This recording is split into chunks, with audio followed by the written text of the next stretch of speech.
Les big data, je ne dirais pas aujourd'hui que leurs usages premiers, tels qu'on les voit se répandre, sont au service des solidarités. Clairement pas. C'est d'abord des usages dans le monde du marketing, de la gestion de l'entreprise, de la relation client, c'est là où ça se développe. Le rôle de la donnée en matière de solidarité, pour moi, il se joue d'abord dans la capacité des individus à produire de la donnée. La dimension solidaire n'est pas au cœur de l'open data. Ça, c'est pas dans la finalité première. Mais elle peut participer quand même à un certain nombre de projets qui vont s'en emparer pour des finalités solidaires. Par exemple, dans la ville de Rennes, une cartographie de la ville et de ses trottoirs a été faite en s'appuyant sur une source open data produite par la ville pour identifier les possibilités pour les personnes à mobilité réduite de se déplacer dans la ville. C'est-à-dire où est-ce qu'il y avait un trottoir abaissé ou pas, où est-ce qu'il y avait un ascenseur pour accéder à un transport public ou pas. Donc, créer une cartographie adaptée aux personnes à mobilité réduite.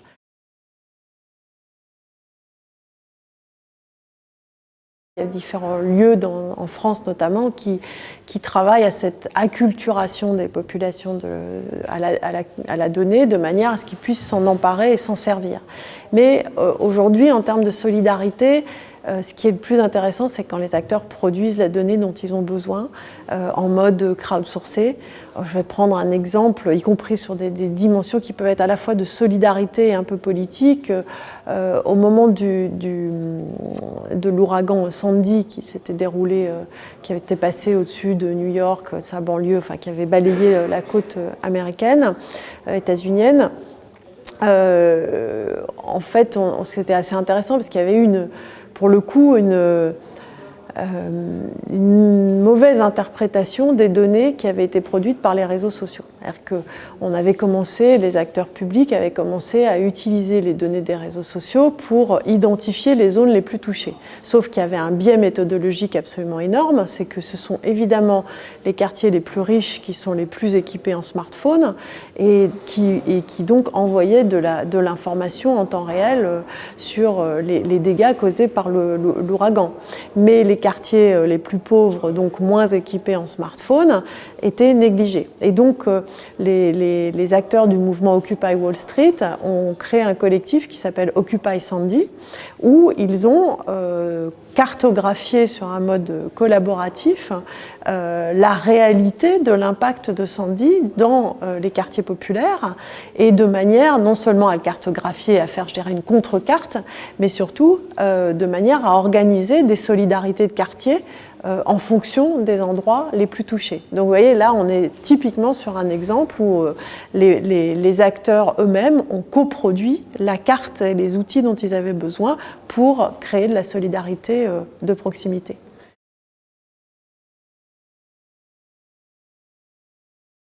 Toujours sur cette idée de coproduction de la donnée par les intéressés eux-mêmes, je citais tout à l'heure l'exemple de Rennes, mais il existe aujourd'hui une plateforme mondiale qui s'appelle J'accède, qui joue le même rôle, c'est-à-dire que les personnes à mobilité réduite, leur entourage, peuvent au fur et à mesure nourrir une cartographie des lieux qui sont accessibles à ces personnes souffrant d'un handicap.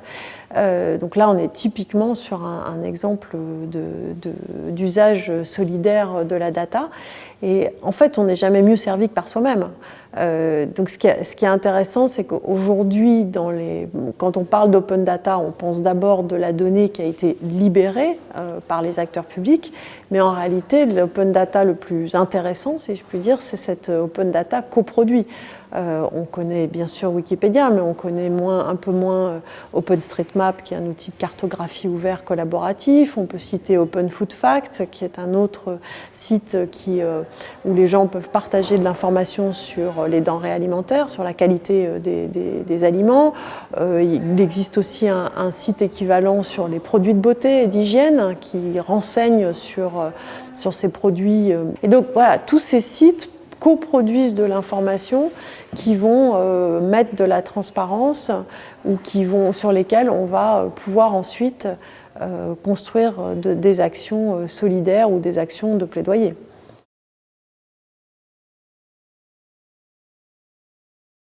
Alors, le rôle du numérique dans l'augmentation du pouvoir du citoyen, alors certains parlent de capacitation, d'empouvoirment, d'empowerment, peu importe émancipation, comment on traduit le terme empowerment, c'est vrai qu'il est très beau en anglais parce que, comme souvent avec certains termes anglais, il y a à la fois ce mot pouvoir dans empowerment qui est le cœur de la question, hein, c'est vraiment une question de pouvoir, et en même temps le M, hein, qui est l'idée d'un mouvement, d'une dynamique.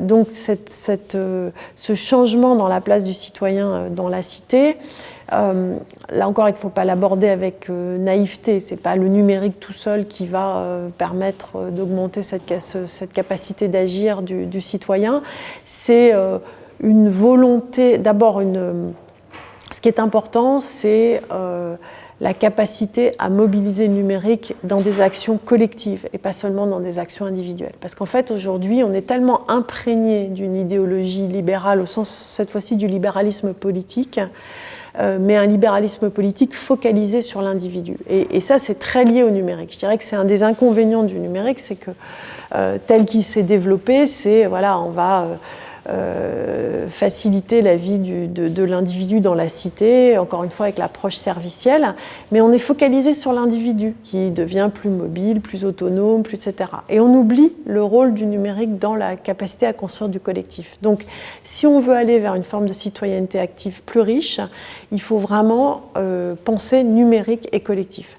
C'est d'autant plus vrai que souvent l'empowerment, historiquement, il est né dans les mouvements féministes des années 70, dans les mouvements brésiliens, enfin post-brésiliens, enfin tirés de Paulo Freire, etc.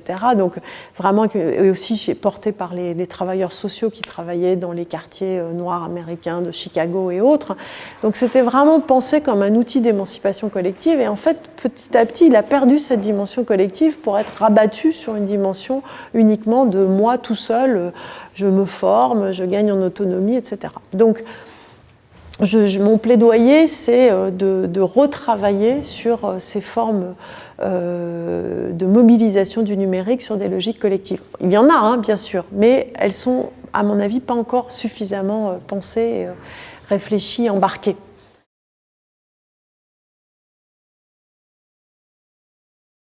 Si on veut mobiliser le numérique sur des logiques de solidarité, d'abord je pense qu'il faut arrêter avec la pensée magique du numérique, quoi. On l'a mentionné tout à l'heure, c'est-à-dire imaginer que la solution est intrinsèquement dans la technologie, non. C'est-à-dire ça veut dire que dès la conception d'un outil, il faut embarquer les utilisateurs, notamment sur des finalités d'intérêt collectif, pour qu'ils soient coproducteurs d'une technologie qui réponde à leurs finalités. Donc ça, c'est... Voilà. Par exemple, il y a un travail qui a été porté par une association bordelaise qui s'appelle Médiacité, qui met en place aujourd'hui un haptique, qui est de la monnaie affectée sur des projets numériques. Et donc c'est très intéressant puisque Médiacité a fait travailler tout un collectif d'acteurs de la médiation numérique de manière à ce que ces chèques de monnaie affectée puissent servir à des activités de formation, de capacitation sur justement l'initiation au monde numérique. De manière, c'est une réponse à ce qu'on appelait traditionnellement la fracture numérique. J'aime pas beaucoup ce terme-là parce qu'il est un peu réducteur. Enfin, disons sur des dynamiques d'inclusion par le numérique. Donc là, voilà, c'est la méthodologie. Alors on parle beaucoup de privacy by design, etc. Là, il faut qu'on pense solidarity by design, si je puis dire. C'est-à-dire la capacité à mobiliser l'outil dans des dynamiques collectives qui vont répondre, qui vont être pensées avec les utilisateurs, avec les destinataires dès le début, et pas préjuger à l'avance d'une vertu de la technologie.